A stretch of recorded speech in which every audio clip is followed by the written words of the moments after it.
Hi friends, glorious love Malayalam ടിപ്സിലേക്ക് സ്വാഗതം. മധുരം ഇഷ്ടപ്പെടുന്ന എല്ലാവർക്കും കഴിക്കാൻ പറ്റിയ ഒരു റെസിപ്പിയുമായിട്ടാണ് ഞാനിന്ന് വന്നിരിക്കുന്നത്. ക്യാരറ്റ് പായസം. ഇതെങ്ങനെയാണ് വളരെ ടേസ്റ്റി ആയിട്ട് തയ്യാറാക്കുന്നതെന്ന് നമുക്ക് നോക്കാം. ക്യാരറ്റ് പായസം തയ്യാറാക്കാൻ വേണ്ടിയിട്ട് ഞാനിവിടെ ക്യാരറ്റ് എടുത്ത് വെച്ചിട്ടുണ്ട്. ഇതിൻ്റെ സ്കിന്ന് പീൽ ചെയ്ത് വൃത്തിയാക്കി കഴുകി വെച്ചിരിക്കുകയാണ്. ഇതിനി നമുക്കൊന്ന് ചെറുതായിട്ട് ഗ്രേറ്റ് ചെയ്തെടുക്കാം. ഇതിപ്പോൾ 1 കപ്പുണ്ട്. ഇനി നമുക്കിനി പായസം തയ്യാറാക്കാം. ഒരു പാൻ വെച്ച് അതിലോട്ട് ഞാൻ ഒരു 3 ടേബിൾ സ്പൂൺ നെയ്യാണ് ഒഴിച്ചിരിക്കുന്നത്. അത് ചൂടായി ഇനി നമുക്ക് കാഷ്നട്ട് ഒന്ന് ഇട്ട് കൊടുക്കാം.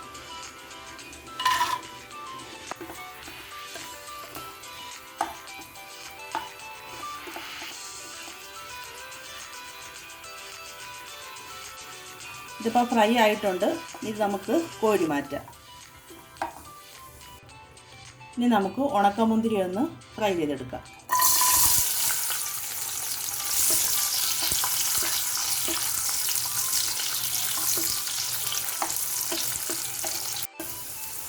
ഇതിപ്പോൾ ഫ്രൈ ആയിട്ടുണ്ട്.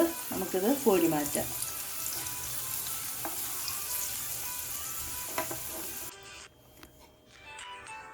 അടുത്തതായിട്ട് നമുക്ക് ഗ്രേറ്റ് ചെയ്ത് വെച്ചിരിക്കുന്ന ക്യാരറ്റ് ഇട്ട് ഫ്രൈ ചെയ്തെടുക്കാം.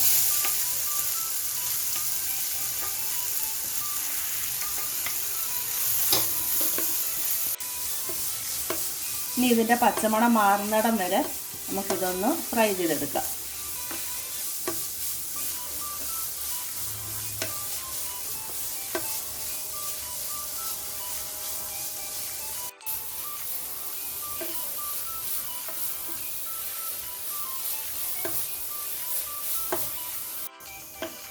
മീഡിയം ഫ്ലെയിമിൽ വേണം ഇത് ചെയ്യാനായിട്ട്. ഇനി ഇതിലോട്ട് ഒരു 1/4 കപ്പ് പഞ്ചസാരയും കൂടെ നമുക്ക് ചേർത്ത് കൊടുക്കാം.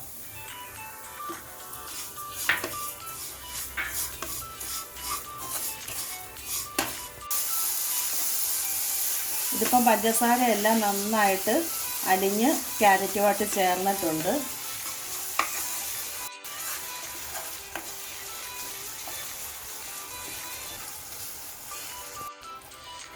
ഞാനിവിടെ 1/4 കപ്പ് പഞ്ചസാര ചേർത്തിട്ടുള്ളൂ. ഓരോരുത്തർക്കും ഓരോരുടെ ആവശ്യം അനുസരിച്ച് പഞ്ചസാര ചേർക്കാവുന്നതാണ്. ഞാനിവിടെ മിൽക്ക് മെയ്ഡും കൂടെ ചേർക്കുന്നത് കൊണ്ടാണ് 1/4 കപ്പ് പഞ്ചസാര ചേർത്തത്. ഇനി നമുക്കിതിലോട്ട് 1 കപ്പ് പാലും കൂടെ ചേർത്ത് കൊടുക്കാം.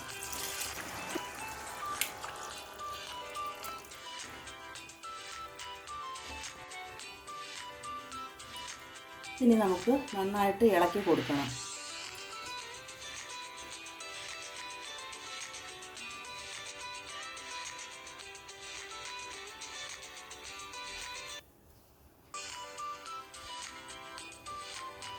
ഇതിപ്പോൾ നന്നായിട്ട് തിളയ്ക്കുന്നുണ്ട്.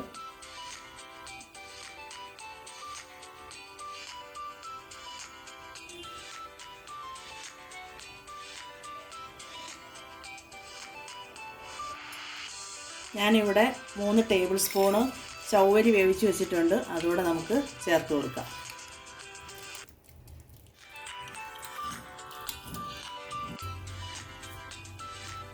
ചവ്വരി നമ്മളിങ്ങനെ കുക്ക് ചെയ്ത് ചേർത്താൽ പായസത്തിന് നല്ലൊരു തിക്നെസ് കിട്ടും.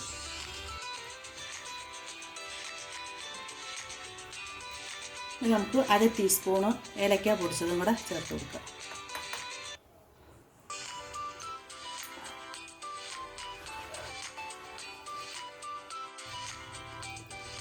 അടുത്തതായിട്ട് 1/2 കപ്പ് മിൽക്ക് മെയ്ഡും കൂടെ ചേർത്ത് കൊടുക്കാം.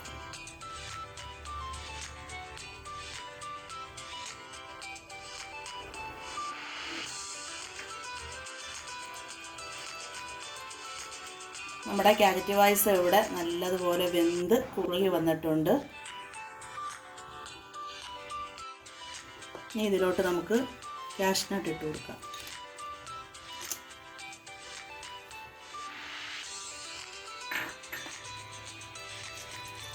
ഇനി നമ്മുടെ മുന്തിരിങ്ങ ഇട്ട് കൊടുക്കാം.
എല്ലാവരും ട്രൈ ചെയ്ത് നോക്കിയിട്ട് നിങ്ങളുടെ അഭിപ്രായങ്ങളൊക്കെ ഒന്ന് പറയണേ.